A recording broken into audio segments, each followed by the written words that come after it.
there? I know, that's always the question. Who is there? Is anyone there? Let me see the questions. There's always a slight lag. We know we're live, and then there's There. like it takes like 30 seconds before it propagates. Yeah, it's true. I still see that we're not. Oh, there. I think we are there. We're live. I can see us. We're So let's So let's see who's there. Who's here? And tell us tell us hello. Tell us hello. Where are you watching from? And where you're watching from, yes. Yeah. Always curious. Are you in North Carolina? I'm in North Carolina. Nice. How is it there? It's gloomy, but it's supposed to get really nice in a few hours. Okay, nice. I'm in Colombia, which is where I come to escape the Canadian winter. We got someone from Toronto. Hello.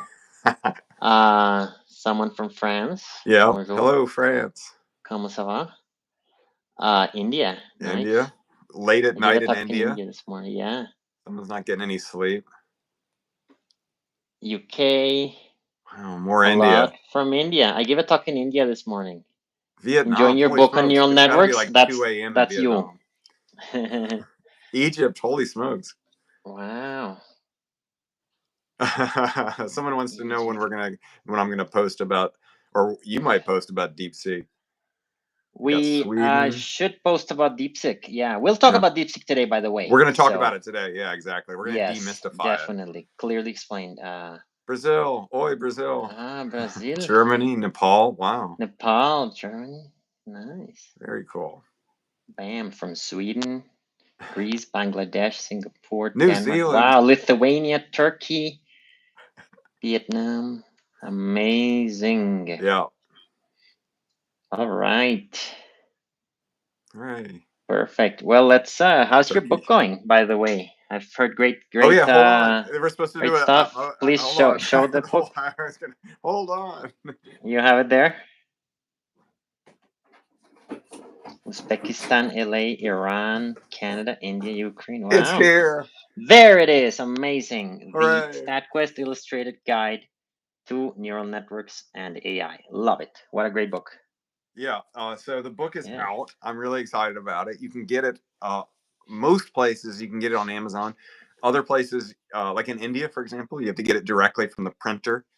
There are, I don't know, there's strange regulations for why it can't be easily done in India, but it is available in India for a great price, much cheaper than it is in other markets, which is awesome.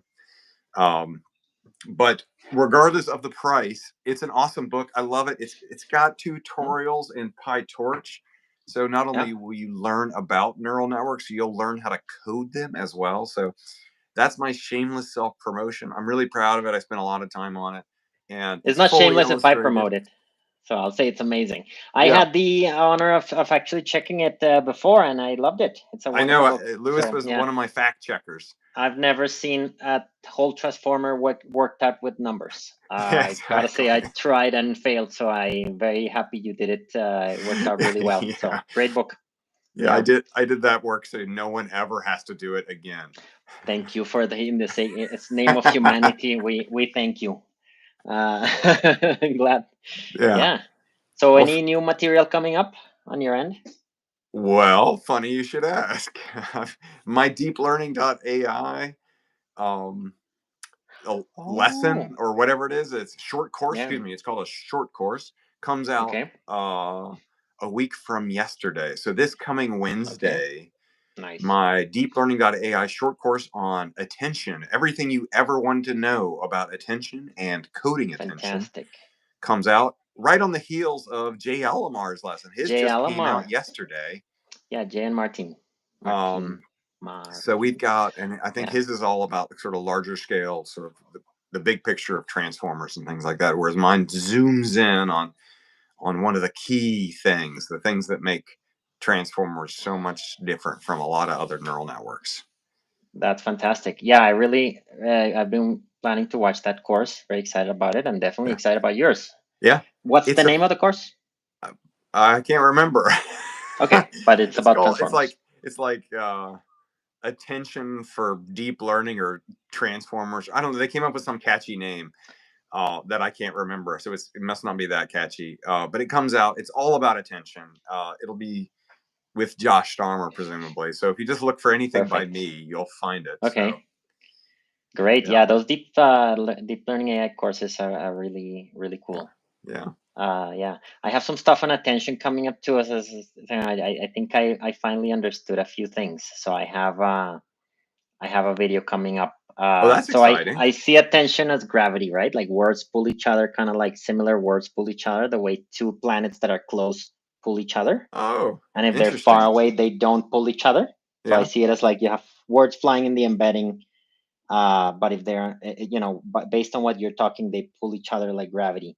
Yeah. But I recently just find out, just trying things, that the pull is not symmetric. Sometimes a word pulls another one, but another one doesn't pull the other one. Kind of like a big planet pulls a small one, but not vice versa. Like Jupiter pulls its moon, but the moon doesn't pull Jupiter. Yeah. Some words pull stronger than others. And so and that's why you have a key and a query matrix, because one tells you how much you're pulled and the other one tells you how much you pull. That's right. That makes sense. For example, a word, I have this example, fisherman and net, right? If you're talking about a fisherman, a net will come up. So the word pulls it. But if I'm talking about a net, I'm not necessarily, a fisherman may not show up. That's true. Because I could talk on the internet or a tennis net. So that one doesn't pull so strong. And it's actually the bigger word that pulls less. Interesting. That's right. Fisherman. Because a big word gets pulled a lot. A word that's very popular gets pulled into a lot of conversation. A word that's very obscure doesn't. So it's the opposite. But I'm worked out in a video, so it'll come out soon.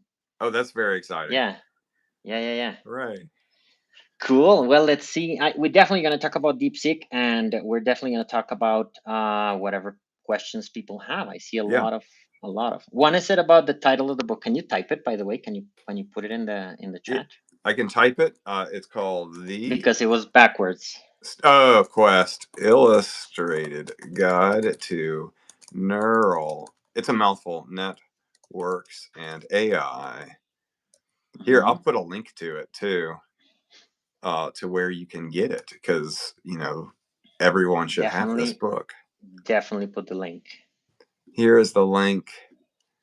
This has all the it goes to my store, but that has the links to different, where you can get it on different Amazon. So if you're in Spain, it's got a link to the Amazon in Spain. If you're in India, it's got a link to the publisher in India. If you're in the US, it's in Canada, all these things. So it's got all the links, and there's also, if you're in a region where you can't get the physical copy for one reason or another, and I'm working on trying to get like global coverage, but it's always a struggle for me. I also have a PDF, and I know a lot of people nowadays, I think, prefer the PDF. When my first book, it's funny, my first book I made as just a PDF. And I was like, no one wants to read actual books anymore. And I was like, what, so I just made a PDF, and then everyone was like, this is just a PDF. You should have a physical book. And so I was like, okay. And so I figured out how to do it. I made a physical book, and I ended up selling like 10-to-1, like physical books to PDFs. Physical? And I was like really surprised. I was like, wow, this doesn't make any sense to me. Well, why are people buying these physical copies? This time around, it's kind of the backwards. It's the other way around, where more people are buying the PDF and fewer people are buying the physical book. I have mixed feelings about this.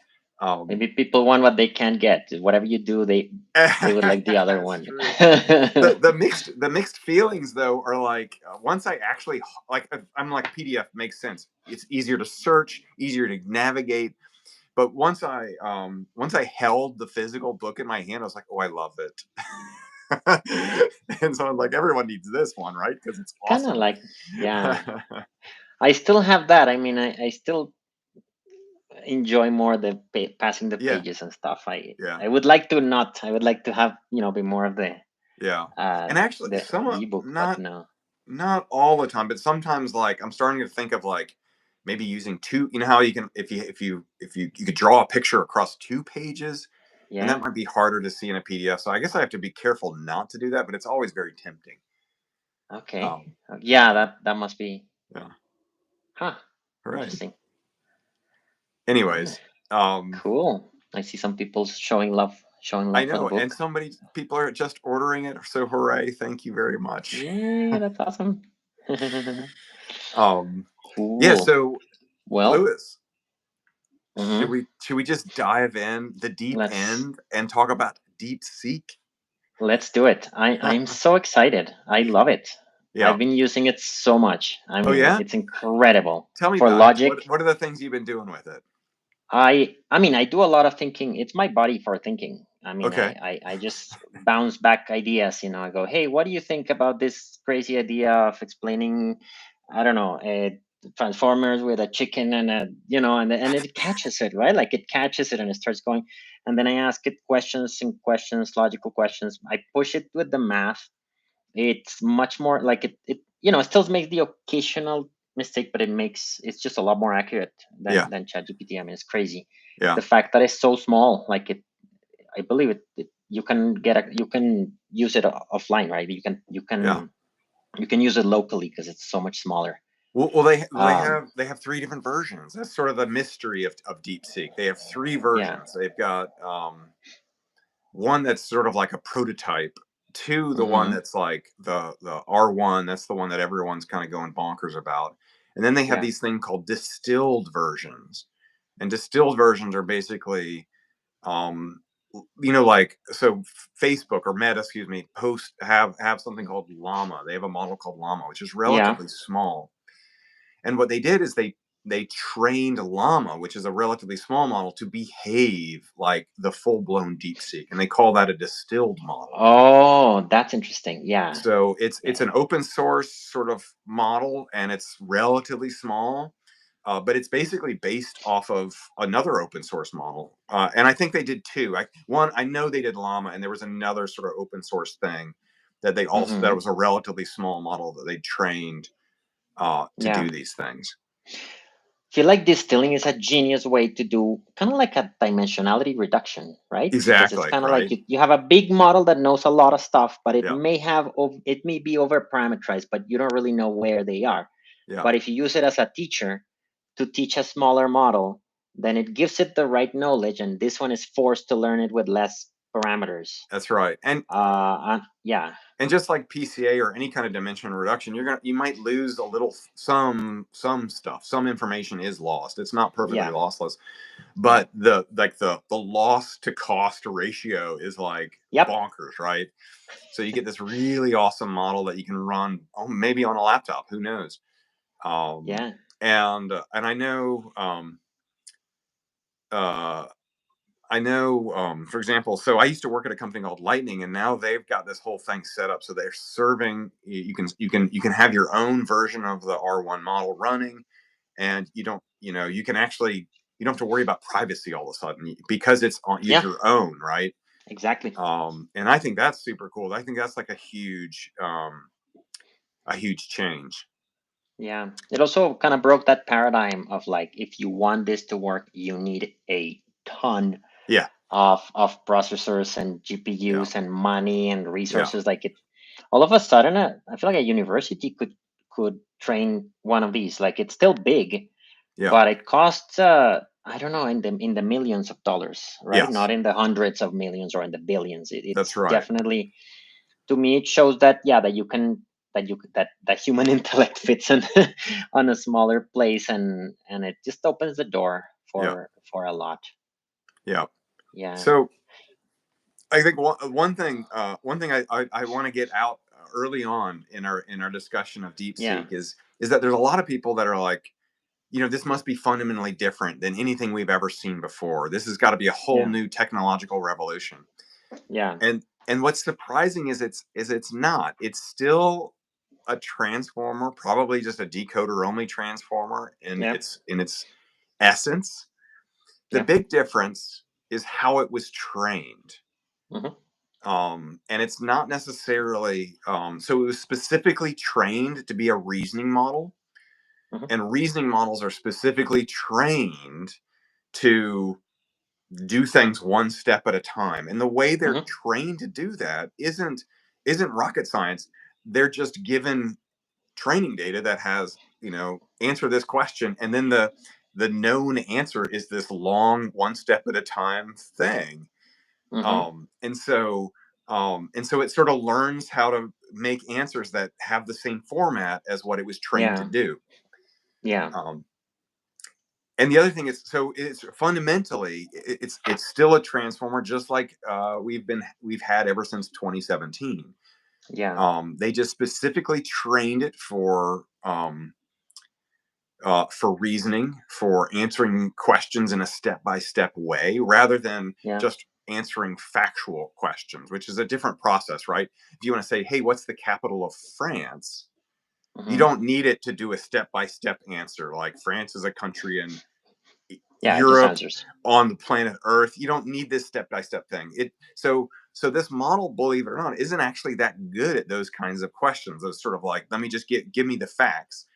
It's really it's highly specifically trained to like solve complicated math problems and do step-by-step complicated things. Yeah, that blew my mind, and also the way you get this chain of thought, right? Because ChatGPT would do the following. I actually like this analogy. For example, let's say you want to make a computer play chess. So if you were, this is a long time solved already question, but what would you do originally? You would give it lots of chess games that are, you play a lot, would play a lot and give it the chess game. And that's a huge data set. So by the time it learns that data set, it's hard and it may not be so good. And it's changed to what you gave it. Like it can't be smarter than what you gave it.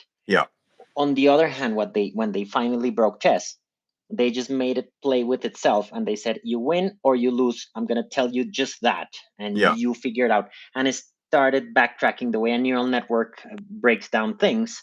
It started backtracking and saying, okay, this technique works, and it started thinking sequentially. But all you gave it is, you made it play with itself, right? I feel like this is a similar breakthrough that DeepSeek had, because ChatGPT does chain of prompts too, but it gives it the math problem. For example, the math problem: a train is going at this speed, how long is it, and then somebody actually types, first you look at the velocity, then you do this, and then, so this is huge data sets, and it's like giving it solve chess games, right?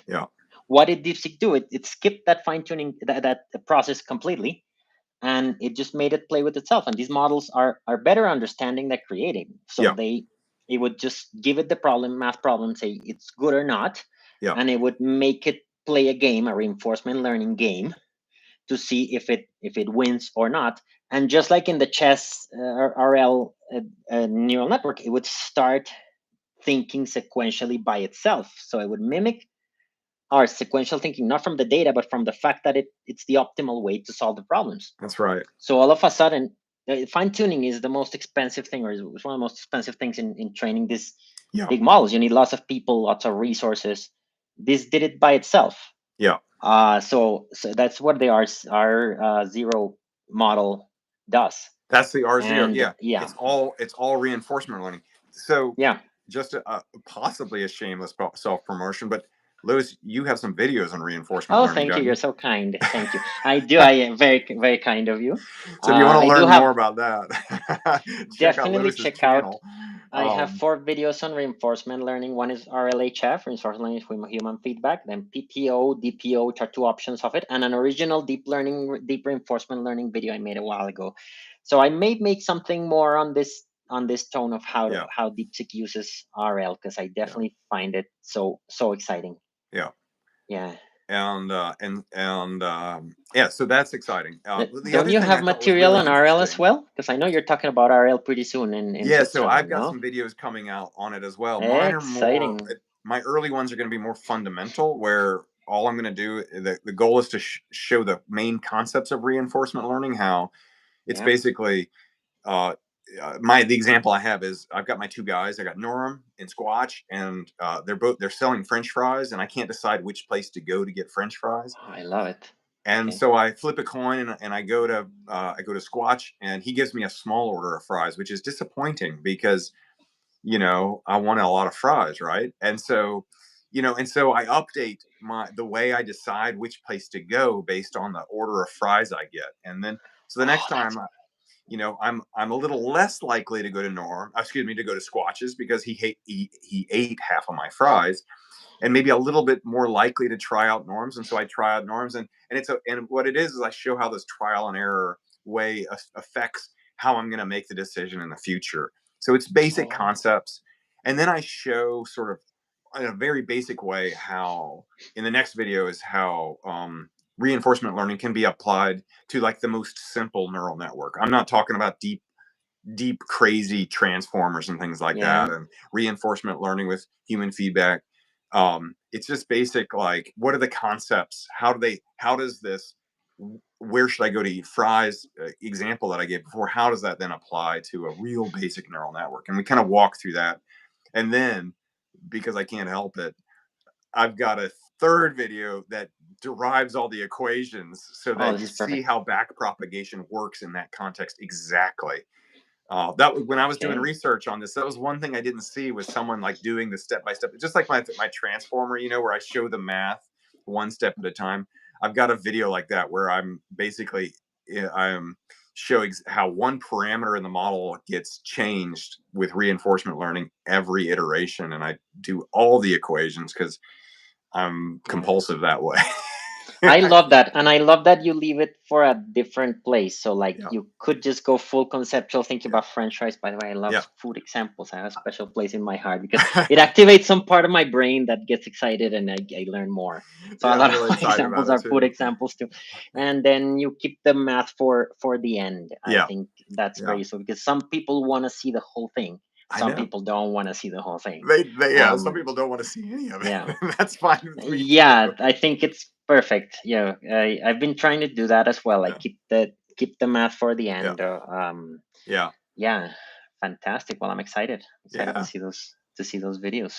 Yeah, so getting back to DeepSeek, I think one big thing with DeepSeek is that they use a lot more reinforcement learning, and they use models to then also generate, because there is some fine tuning that happens, but they use models to generate that fine tuning data, and that's reduces the cost dramatically, right? When you know when you know, and in some respects you can say, well, that's kind of cheating, right? Because the original ChatGPT, they had to collect all that data by hand, and they did because it didn't exist.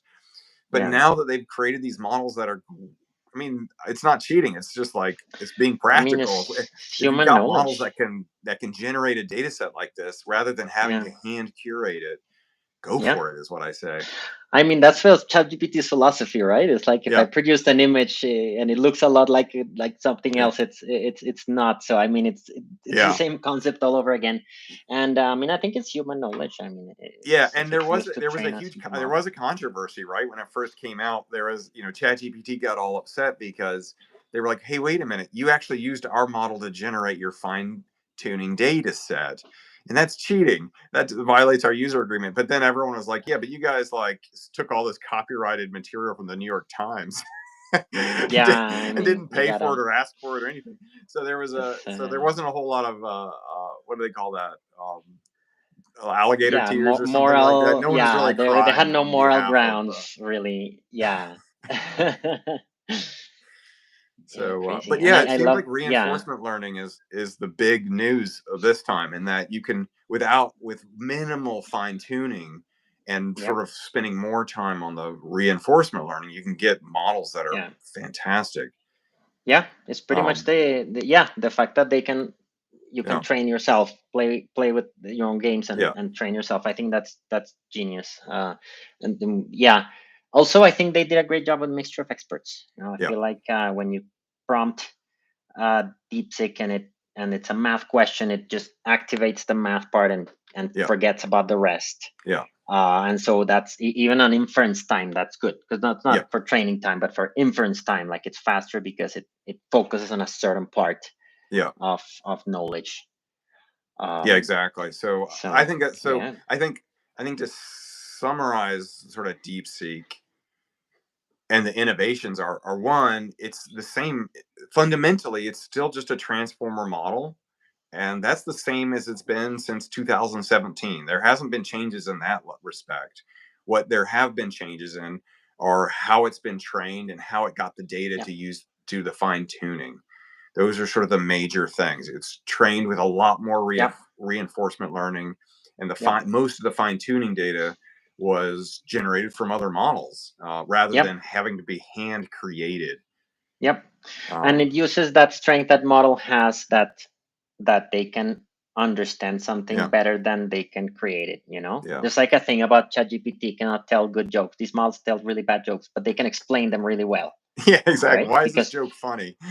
Yeah, actually, I have some material coming up on that, but you cannot, ChatGPT cannot tell good jokes. This is something I got from Jeff Hinton, actually. He said it once. You cannot tell good jokes because when you're talking one word at a time, you cannot plan a punchline, right? A joke requires a bunch of planning. Oh, that's you have to not fascinating. sound funny.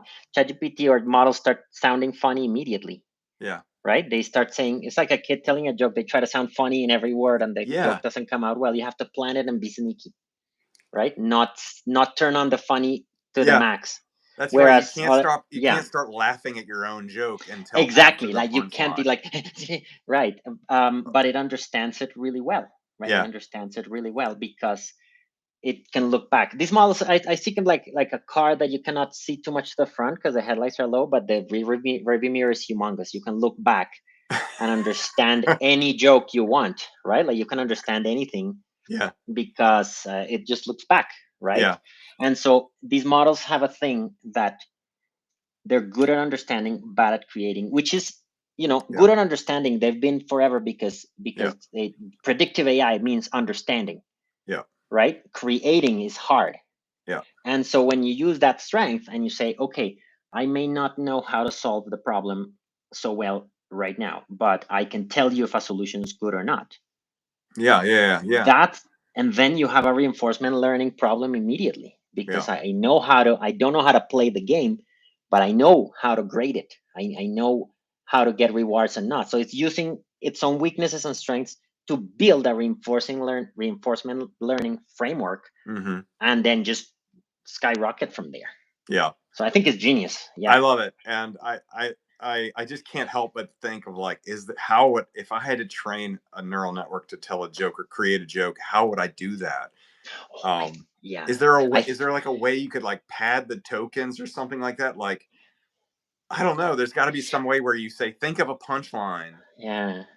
First, I think about that thing you do is so come much. up with the punchline, and then you're like, okay, now knowing that's the punchline, come up with a big lead up to this thing that is then funny and not funny before. I don't know. Is there a way you can I prompt have to engineer think the that to make punchline it first. work? So I think about that so much, and I talk to my friends about that, and I think I have a rough thought. Let me see what you think. I mean, I feel like a joke humor. Yeah. Could be, maybe I don't know an expert, but it's like vertigo in the brain. Like if I'm in this part of the brain talking about something, and then I take you somewhere really far away really fast, you laugh.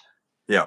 That's why true. jokes The always surprise, combine. the element of surprise is a big deal, right? They combine two things far away and then unite them with something that was not expected. Yeah. So I feel like you could take an embedding Yeah. and maybe find things that are really far away in the embedding. Yeah. But somehow there's a third element that unites them. Somehow relates them, yeah. Or maybe you're far in the embedding in a bunch of the dimensions, but close in other ones. Yeah. And then you're thinking two things that are not related, and then boom, they're close. So I feel like you could search for these type of pairs or triples. I can't wait to see the title of the scientific article on how to create a joke. It's published on the archive, and it'll be like using like semantic decompositional, reconstruction theory, we're able to create something funny. Yeah. But then if I ever write that paper, the title will be a joke that's generated by that because it has to pass the test, right?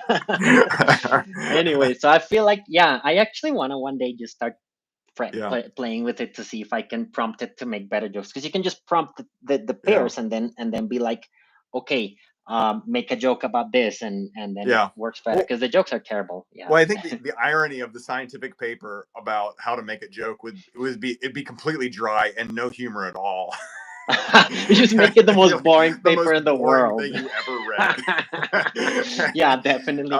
That's very in tune with academic papers. And that reminds me of the I don't know if anyone read this, but I knew people were going to be asking about DeepSeek, and I knew we were going to talk about it, so I decided to read the DeepSeek technical paper. And having just published a book the StatQuest Illustrated Guide to Neural Networks and AI, I hired a professional editor, and I spent quite a bit of money having them clean up my writing, because it's nice to have that professional polish and have it easy to read and things like that. Yeah.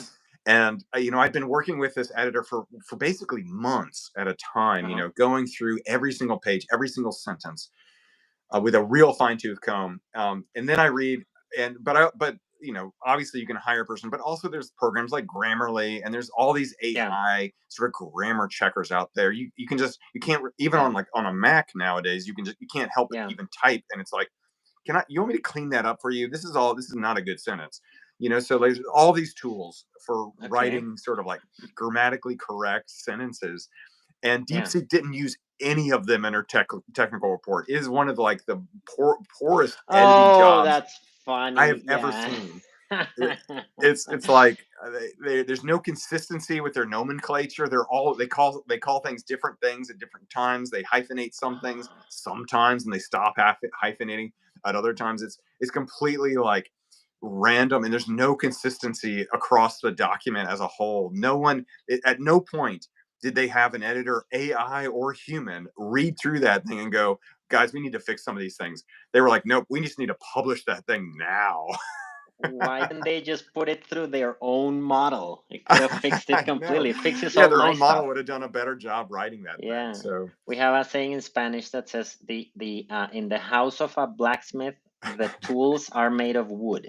Yeah, right. Kind of like if you're the person who makes tools of iron, your tools are made of wood because you don't practice what you preach, right? That's exactly right. You don't apply it to yourself. Yeah. So that's what they did. Yeah. I didn't read that, but I did read Jay Alamar's article. It was good. It talks about, I'll put the link here, but that was let's mention that. Let's put that. Can you put that in the comments? Absolutely. So Jay Alamar, as always, and I don't know if he is also sometimes a periodic guest on our live stream. He does appear often, but he did it again. Yeah. And he's got this new thing called the Illustrated DeepSeek or something like that. Illustrated DeepSeek. Yeah, it's right there. So let me link it here. Yeah. So I read it earlier, and I actually read it, and I actually had DeepSeek help me summarize parts of it. I was like, hey, help me. But no, it's a wonderful article. Yeah. You can't go wrong with Alamar, really. Yeah. Oh, that works every time. Yeah. And what else did and I saw a computer file video that was really good with a professor. I will link it as soon as I find it. He was also talking about DeepSeek. It was really good. I hate to just make this just one big. You work on those links. I'm going to put in another shameless self promotion. Absolutely, please. Both Lewis and I are going to be at the Uphill Conference in April in Bern, Switzerland. I know not many people live in that region, relatively speaking. But if you're in Europe or in a vicinity, you can hop on a train and get to Bern, or hop on a plane and get to Zurich, and then get on a train and get to Bern. Anyways, we're going to be there in late April at the Uphill Conference. Both of us. We're both giving talks. Lewis, are you going to be giving a workshop? I actually haven't decided. No, it'll be a talk. Okay. But we're still deciding topics. But I think it'll be on the attention stuff that I was talking earlier on the gravity. Oh, very cool. Very cool. Thing. Yeah. Another thing that I went there last year and I absolutely loved it. So I can speak from experience about how great a conference this is. But one thing that's really cool is they also do these like fireside chats where they get two people, and maybe me and Lewis will have we should be like do that stream, but it'll be a live stream, right? Like a live like a really people just sort of riffing on each other. Wow. So, I would look forward to that. Yeah. So I'm looking forward to that fireside. Yeah, that's right. I would love that. Yeah, we should do it. No, yeah. So anybody who's in Europe or anybody who wants to travel Uphill conferences, since I'm in the links department, let me share a link. Yeah, I know. Just keep cranking out those links. My first time. I'm very excited. Yeah, Josh, thank you. You recommended me there. So that's the reason I'm going. Here it is. Ray asked Uphill Conf. It's in Bern, Switzerland, April 24 and 25. Yeah. Did you add the link? I did add the links. This thing add links, right? Sometimes it blocks links, but it doesn't make them blue. but you may have to copy paste. Just probably to remove spam or something. Yeah. Maybe I need to do something. See. What questions are there? You know, these questions that people make are so helpful. The other day, somebody asked about Kolmogorov-Arnold networks, and I had no idea what they were. And then, so I was so embarrassed, I looked them up, and they were so cool. And I made 2 videos on them. So anybody has questions, if we don't answer them, rest assured we'll take a look and follow up later. Well, yeah. How about this? I'll start with my questions. Go ahead. What are these Kolmogorov models? They're so cool. They're so cool. What do they do? Check it out. It's like a neural network. It's been working really well. So when you have a neural network, okay, you fix the activation functions, right? You have sigmoids or relus or whatever. As a matter of fact, you can have most things work. But let's say sigmoids, relus, and can-age. Yeah. And then you work on the weights, right? So the weights are the part that you train. Yeah. Well, at Kolmogorov is backwards. All the weights are 1. Everything gets added. Nothing gets multiplied by anything else get added. Okay. But you train the functions. Oh. Okay. You train the functions. Now that seems very big because of functions are way harder than just a multiplier, exactly. right? If I have 100 parameters, I have 100 degrees of freedom. Yeah. If I have only 1 function, I have infinitely many degrees of freedom. Yeah. Right. So that if I have 100 functions, I forget it. That's right. But they build the functions using splines. Okay. And a spline is something very simple. Imagine if you have a little tiny bump. Yeah. That's all. And then another one more to the left and more to the left and a bunch of bumps. I could approximate most functions with those bumps because if I have a function like this, I just add this bump and then this bump times a little bit. And all of a sudden a function becomes a bunch of parameters. Yeah. And so in every function, I'm really not training. I'm not trying to get all the functions, but I play with a bunch of parameters to get as close as possible to the function that it should be. Yeah. And so I trained, and so you can get a training. You can get a trained neural network that approximates most functions using that. And here's the great thing: there's a theorem called the universal approximation theorem that says all you need is a 2-layer neural network, a 2-layer by like input, middle layer, output. So one hidden layer. One hidden layer. Yeah. Does everything. And from that universal approximation theorem, you get deep learning because it says you can get any function you can approximate, any data set you can approximate as close as possible using a neural network of 1 hidden layer. Yeah.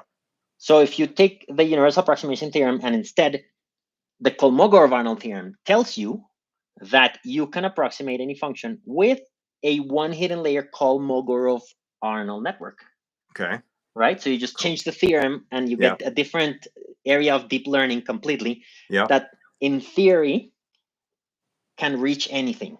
Because the cool thing of neural network is that they can approximate any function that you give them continuous.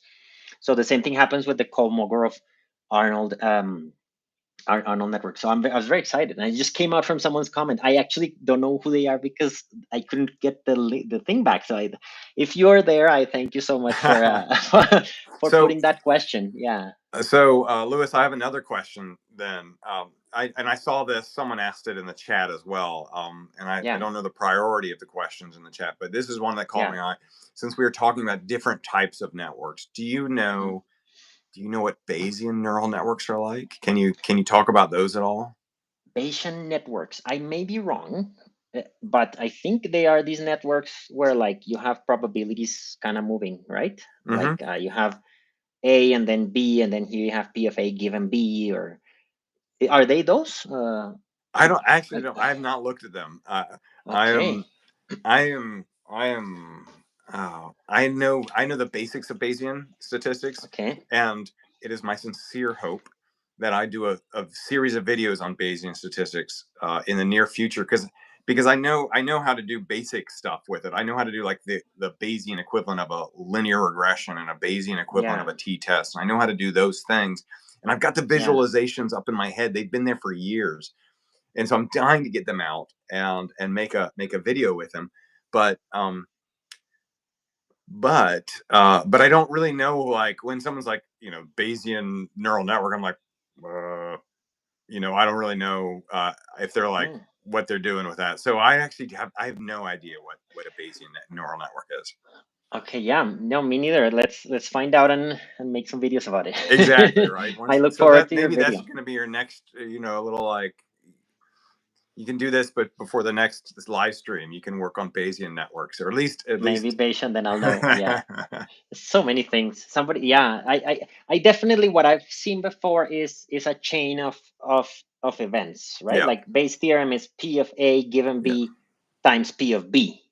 So if I have P of A given B is this edge and P of B is this edge, and the product is P of A.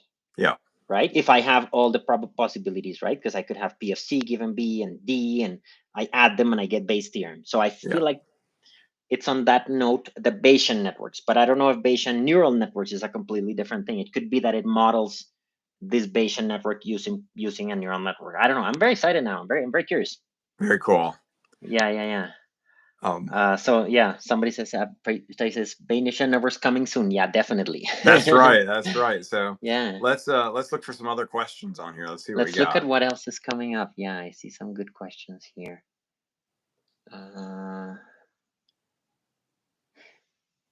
I see some GRPO. I actually also don't know what that is. Group Relative Policy Optimization.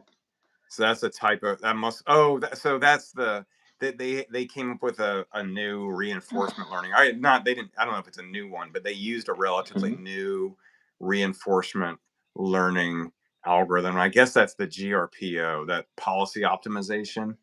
So in reinforcement learning, whatever it is, like the neural network that creates something, is called the policy.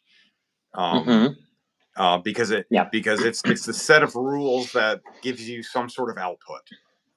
And that's what the neural network is. It's a big set of bunch of weights with some inputs, and those weights do things according to the rules of basic mathematics to give you an output. So that's called the policy. And so they came up with they didn't. I don't know if they came up with it. Because they reference another paper, but there is it's a policy optimization algorithm. So it's a reinforcement learning. So GRPO is just reinforcement learning. So the idea is, rather than, so I'll explain sort of what's going on there with basic reinforcement learning. So usually when you train a neural network, you've got known inputs and known outputs. Like, we measure a bunch of flowers, and we use those measurements to then predict what species of flowers is. But with the training data, we know the species, what species corresponds with what measurements. And basically, we train the neural network so that it can recreate that original data set. And that's actually the what is a supervised fine-tuning step. Is they have a known known sort of like inputs that are paired with known outputs, and it's usually like known prompts. So when they came up with the original ChatGPT, what they were doing is people were using the API to prompt the model, and they were capturing those prompts, and then by hand they were coming up with good answers to those prompts, and then they would train ChatGPT on that known prompt with a known answer. And that's the supervised fine-tuning stage. And that's just normal training for any neural network or any machine learning model. That's just standard training. Oh, I see. Reinforcement learning is a little different in that with reinforcement learning, you don't know what the outputs should be in advance. So you've got inputs, you've got like prompts and stuff like that, but you don't really know what you're going for until you've done it, and then what you've done is then evaluated. So what Lewis was talking with chess, you can say, well, we don't really know if this move is the best move, so we're just going to move and we're going to play the game, and if we win, then we'll get a reward for that. We'll get a +1, and if we lose, we'll get a -1, and that +1 sort of propagates back with with the derivative of everything. And basically what you do is, instead of, with traditional machine learning training, we have known inputs paired with known outputs. With reinforcement learning, we've got known inputs but no known outputs. So what we do is we guess, and then the reward then tells us if our guess is correct or not. Yeah. And if our guess is correct, then it's just as if we're supervised fine tuning. The derivative is exactly the way it needs to be, and we just adjust parameters with backpropagation, meaning we just make a little change into, each time. But if we're incorrect, then we basically multiply that derivative by a negative number, and it flips it. So instead of so if we have a derivative that's pointing this way, and that's if our guess is correct, then we go that way. But if our guess is incorrect, we flip it, and then we go that way. So instead of decreasing the parameter, we increase the parameter, or something like that. And so that's how reinforcement is applied to these neural networks. And so I don't know if I answered all the details of this. GPRO is the specific reinforcement learning algorithm. So I gave you the main ideas. There's lots of details to optimize performance and make it work faster and have it converge faster. Lots of research there, and that's what the GPRO is. Okay, so if I understand correctly, in normal reinforcement learning, you whenever you get a reward, like you get to something good, you start backtracking of what you did, and you say, well, all this stuff you did must have been good, so let's add a little bit. Yeah. And if you got to somewhere bad, then you also backtrack all the stuff you did and say, well, that I should remove the weights from this. More to the ones at the end, right? Yes. So exactly right. So usually in reinforcement learning, say like we have to do a lot of steps. We have to play a whole game of chess, right? Well, at the very last move I make, where I either lose the game or I win the game, has the most information about that reward. And usually what we do is we scale that reward so that the further back in time we go, the less effect that reward has on how we're choosing our moves. Because it's uncertain how much, it's like, but right before we make that move, we either make the right one or we don't. And so it's clear that like we made the right move. So give it, that reward should have a huge impact on how we grade that move. Right. Does that so make you sense? Reward the last move a lot. If you, let's say, won the game of chess, that last move you really reward. The previous move you reward quite a bit. And like the first move, you still reward a little bit because you could have started really well, but not as much as the last one, right? Exactly. And then the same thing with penalties. If the last move before losing, you're really bad. But then everything before gets penalized, but not so much. So in GRPO, am I right to think that you do rewards and penalties simultaneously? Is that what makes it special, or is there something else that makes it special? Having looked at this is a horribly edited technical report. It's this like 4-line equation with all kinds of braces and ratios of likelihoods and things like that. I looked at it and go, that's just a big fancy equation. I can't talk about the details of how that equation works, because I just looked at it and go, ugh. But I do know the main ideas of what it's trying to do, and it's trying to what we just discussed. It's trying to do that very efficiently, and converge as quickly as possible. So they've come up with better ways to do it, which result in more elaborate looking equations. But the concepts are the same. That there's this reward that will either confirm or disprove this guess that we made the right move. Because in order to calculate the derivative, we just have to guess. We've got to say, we're just going to assume we did the right thing. And once we make that assumption, we can compare what we did to sort of, we can say, well, this was the right thing to do, and calculate that derivative. And then we use the reward to kind of like either agree with that derivative or say, you got to go the other way. You got to, instead of shrinking the parameter, you got to make it bigger. Okay, great. I'm looking now at the ugly formula you're talking about, and it's definitely ugly. I do see at the KL divergence term. Oh, there it is. Yeah, that's standard. Which I think, in those things. Yeah, it also makes sure you don't deviate too much from the previous model, right? Like if I say, hey, you gotta to win this game, you gotta completely change your chess technique. They'll be like, whoa, that people are kind of like maybe slower to change.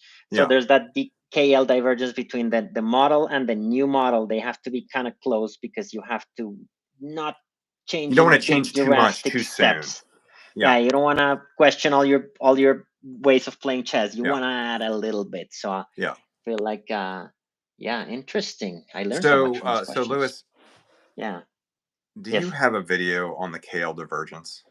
I do. Thank you. You're so kind with this with these promotions. And as I said, it's never shameless if you do it. Yeah, I do have a KL divergence. I find that when I was doing exactly the PPO or DPO, I may be wrong. One of those, I needed KL divergence, and in my usual methods, I just put it inside the video, and then I thought, what if I need KL divergence some other time? Then I just made it a video by itself. So I have an adjust KL divergence. Because it pops up all the time, especially in reinforcement learning. It pops up all the time. So so that's a great resource right there. So thanks for that RL explanation. That GRPO pretty useful. Let's see more questions. Somebody's asking for my name. Hi Prasad, I'm Luis Serrano. Oh. Yay. Oh, sorry. I put my channel there. Let's see what other questions are. LangChain. There's talks and model optimization and LoRa. Yeah. So LangChain, to me, it's a vector kind of, what's the word? Vector. It's escaping me. But when you wanna do like prompt a language model or something, you have a lot of data that you wanna use semantic search on, right? It doesn't fit, and you need to fast search in the embedding. So you use one of these. Sorry, words are escaping me right now. But so, can I take a stab at it? Vector database, yes, please. So they'll be way more eloquent than mine. Yeah, well, so I mean, I think LangChain is a lot of things, but one thing I think of it as sort of like sort of a framework for putting together lots of different modules, right? Like you can have, when you query a model, you can ask it, say, I want you to, like what Louis was saying, I've got these documents, I want you to extract some information from these documents and maybe summarize them or something like that. And so that's a multi-stage thing. And LangChain allows us to put all the pieces together. It's really relatively simple. You've got the import the documents. You've got the break the documents into chunks because processing them as one large unit is too much. And so it breaks it into individual pieces. And then what it does is it creates a vector database and which I think is a fancy way of saying it creates embeddings for each of the chunks. So if you can think of, like the BERT or the encoder only style transformers, they create these contextualized embeddings based on the inputs. And so we're creating embedding values and basically like what Louis was talking about with attention, embeddings basically cluster similar things in similar groups in some sort of high dimensional space. So you can imagine like sentences or chunks of sentences that are the same or used in similar ways ended up here, and then other sentences that are used in other ways but are similar to each other would be over here in this sort of like high dimensional space. And then we need to query that thing, and then we need to like summarize that thing. And LangChain, I feel like, is a framework that lets us put all those pieces together in a nice, convenient way. And it basically essentially makes it easy to sort of string along a lots of different tools, sort of in a sequential way, so that we can solve more complicated problems. Does that make sense? Did I do that? Makes a lot of sense. Definitely. Yeah. Thank you. Yeah, basically a big tool you want to use when using large language models, right? Yes. Yeah. Yeah. Excellent. Thank you. Kapil has an exam on Bayesian classifiers. You know what? I'm just gonna share. You have a great video on that. I have a good video on that. Yeah, I just shared it there. Oh. And let me share. I'm gonna put another one too that DYDX wants a shout out. Hi DYDX. I love your username. Mr. Derivative or Mrs. Derivative. Derivative. Yeah, Or maybe they're a they, them. Who knows? they Like, them it's hard to derivative. tell with a name like DYDX. DXD, Yeah. It DYDX. could be they slash them, like DY/DX. Love it. That's right. That's right. Yeah. Yeah. Yeah, it's pretty funny. DY/DX. DYDX. Oh, someone Yeah. asked about All knowledge right. distillation. We Oh talked a yeah. little What bit you're about saying? that at the beginning. Yeah. There are different types of it. The DeepSeek version is a little different from the more traditional approach. So DeepSeek basically used their fancy model to train a smaller model to basically do the same thing, and they call that a distilled model. Another approach is taking a big complicated model and seeing if you can like get rid of half the parameters and does it still work. Is the essence of the knowledge still preserved to a certain degree? You're going to lose something, but what you gain is speed and lower cost and things like that. And so they try to find some trade-off. And I believe that those are the two standard ways of doing knowledge distillation. I think that's one of those phrases that's probably going to like change over time in the next couple of years. And to define it too precisely right now is probably a mistake. There's probably other ways to talk about it, and in the near future, people will come up with other techniques. It's kind of like the same concept as regularization or dropout or anything that simplifies your model without without harming it too much. Right? Yeah, great. Thanks. I saw a question about chain of thought prompting. We can talk about that maybe. Yeah. Let's talk about that. I feel like chain of thought prompting is something because when I started teaching LLMs maybe like 2-3 years ago or something, like we would do the chain of thought prompting, right? It'd be like, listen, when your model doesn't answer correctly, for example, you want to tell a story. And it's a long story. Rest assured, the name of the protagonist at the beginning is different than the one at the end because you just can't. If you're generating one word at a time, it's hard, right? Eventually, you'll get lost. So what we would do is like the chain of thought prompting, which is start doing it slowly. Be like generate a short story in one sentence that's consistent, and take each sentence, take each little part and elaborate it in a paragraph. And it's kind of like do your own chain of thought prompt. Like in the old days of LLMs, which is 2 years ago, we would have to like really think about a bunch of prompts to get it to work correctly, right? That's I feel like an ancient, like a grandpa saying that. But now it's not so much, right? Especially because we were saying ChatGPT got trained with prompting, and it does it by data sets of prompts where you just take your prompt and turn it into a lot more. And DeepSeek went one level further, which is using reinforcement learning to actually think in chain of thought prompting. So now you don't need that so much. I feel like now models do their own chain of thought prompting. So sometimes you see it. Sometimes you're asking a question and start saying, I'm doing this, I'm doing this, I'm doing this, and then deletes it and starts typing the right answer. So yeah, it's basically a way of breaking down your prompt into several ones that will make it better. Yeah. So I think we're at the top of the hour, so we've got to wrap up our live stream. A couple of rapid fire question answers, though. A lot of people are asking about reinforcement learning playlists. I just want to do a shout out for Lewis. He's already got those videos in place, ready to go. I've got some videos coming out probably in March or April. I'm working on them as fast as I can. So mine is like to be announced, but I'm working on it. But Lewis is ready to go. So no reason to wait. Just jump in and learn about this stuff right now. Thank you so much. And Lewis, I'm very excited about your reinforcement learning videos. And I want to say something that I think people know and we know, which is that when you watch yours and mine, like we have such ways of seeing it that complement each other. I watch your videos like from scratch, and it helped me so much. So I definitely check out my reinforcement playlist. And definitely check out the videos coming from Josh, because you will learn something completely different and genius, and you work out the numbers. So I'm so excited to actually see it in action. So very excited. Yeah. All right. Until next time, we'll see everybody around next time. Thank you, everybody, for joining, for your great questions. Thank you, Josh. I love talking to you. It's wonderful chats we have, and I'll see you very soon in Switzerland. Yep. See you soon. Yeah. Bye, everybody. Bye.